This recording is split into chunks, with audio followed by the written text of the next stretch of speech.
Hey, it's Adam again, and I'm glad that you're joining us for some more stories about Tree of Life. One of the things that I really wanted to let people know about is how people find their way here, whether it's staff, students, or otherwise. But I want to share a few of the stories about how the original 12 students at Tree of Life, how they got here. The first ever student at Tree of Life, his name was Zion.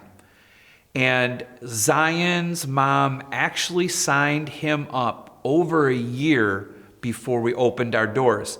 Because we were actually running around the neighborhood for almost 2 years before the school started, there's an event called National Night Out, and it was over at the Edison Neighborhood Association. And we had a booth there, and his mom, Almetta, came through, and she was like, "What's this? When does it start?" And I said, "Well, it's not going to be for another year." And she's like, "I'm signing him up." Now, fun story about that too is as time grew closer to the fall of 2010, I was reaching out to parents that had applied to talk to him. And I called Almetta one night, and there was a man that answered the phone. This man started, "Yeah, I know who you are. I didn't," and bleep, bleep, bleep, and was totally cussing me. I'm like, "What?" And he going on for like a full minute. And I said, "Well," I said, "Sir, I'm sorry. I'm the principal at Tree of Life School, and I'm just trying to call Almetta about her." "Oh, let me get her." So that was one of my first introductions. But anyway, his mom was sweet, and we were so overjoyed to actually have Zion be the first student at Tree of Life.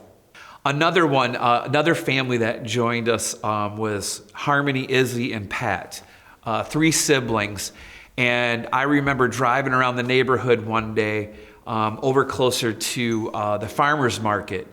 And there was a short row of houses over there that I'm like, oh, I had not stuffed a trifold, the magical trifold, into their door yet. And so I pulled into the one house and I put one in. And as I'm putting in the front door, all of a sudden this van coming in hot, pulls into the driveway or whatever.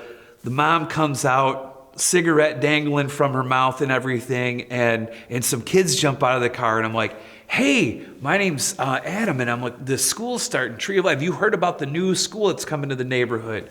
And she was like, "No, I ain't heard about it." And I started to tell her, I'm like, "Hey, it's a Christian school, but it's one that any kid can afford.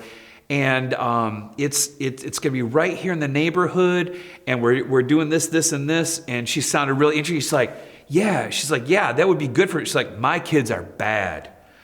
My kids are bad. They are just," and I'm like going, "Oh, wow. Well, we'd love to have them come to Tree of Life because we think it's a different situation and environment."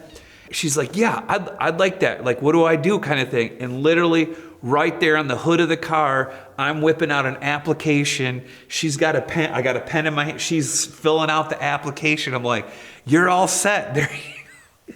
And that's how Harmony, Izzy, and Pat got to Tree of Life. Then there was Angela. Angela came to our school. What was so exciting is that her parents actually lived here in the neighborhood, and they had been praying for over a year, "Lord, we just really hope that our daughter can go to a Christian school." But they knew that, you know what, we just can't afford a normal Christian school. We just can't do it. And so, Lord, something. And when I got to meet her mom, Mia, one day, and she told me the story, she's like, "And I went out to the mailbox one day, and I pulled out, and there was this trifold talking about this school. And I called my husband, Tim, over, and I'm like, look, it's a Christian school right here in our neighborhood. And oh, they're saying it's a Christ-centered education that anyone can afford. Angela could go to this school. Angela could go to that school." And that's when they called up and signed her up right away. And we were overjoyed that here's a family that's been praying for a year, "Make a way, Lord." And now their daughter actually had a chance to come to Tree of Life. Then there was also Sasha.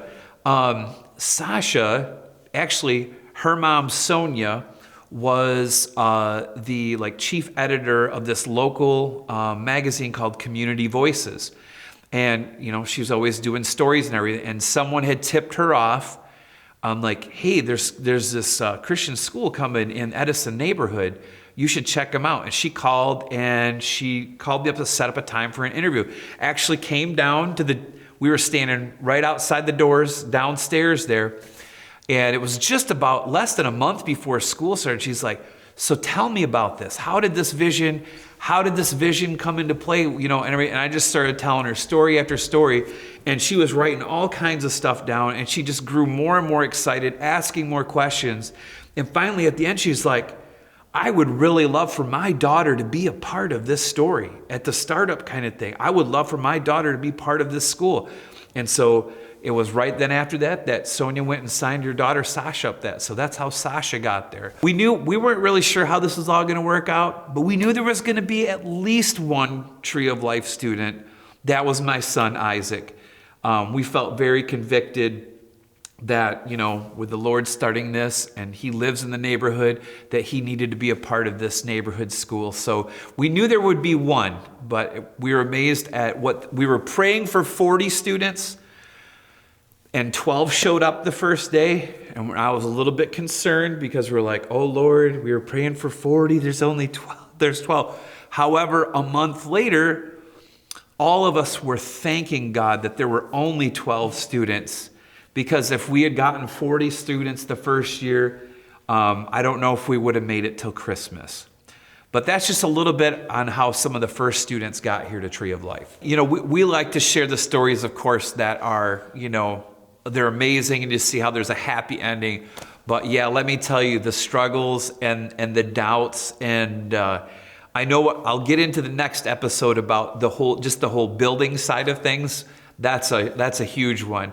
But just, I mean, you know, take for instance when I'm deciding to, I'm feeling convicted to quit my job of 15 years of teaching at Kalamazoo Christian, doing very well, very comfortable, loving the job, and to walk out and suddenly be like, you know, we're running around the neighborhood with a stupid green trifold. And every day I would get done and I'd go, who am I kidding? Who does this? Who? And those kind of things were constantly, I'm like, what teachers?